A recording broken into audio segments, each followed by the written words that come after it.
Pemirsa, perkembangan teknologi yang begitu pesat saat ini membuat masyarakat semakin dimudahkan, yang salah satunya yaitu keberadaan gadget.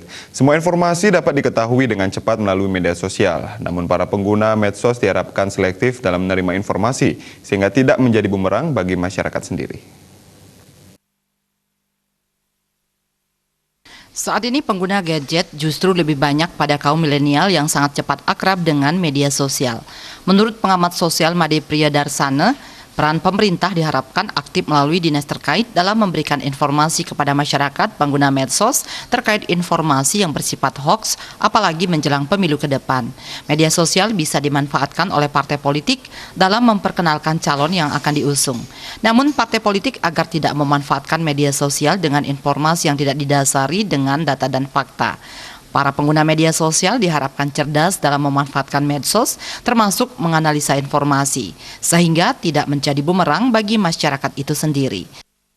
Oleh karenanya lah, saya kira partai politik, terutama justru kandidat-kandidat yang akan ikut konstelasi di dalam perhelatan pemilu besok ini di April 2019 ini justru harus memberikan bagaimana jualan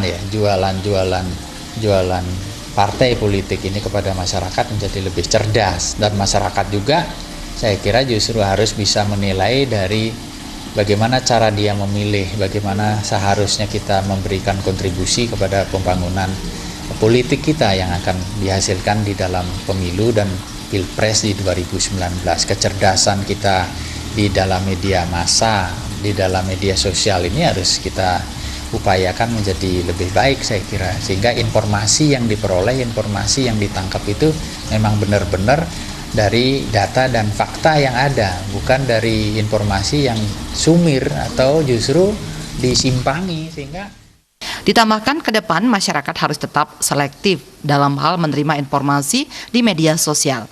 Kecerdasan dan kemampuan untuk menganalisa informasi diharapkan tetap menjadi perhatian bagi pengguna medsos. Bayu di Bali TV.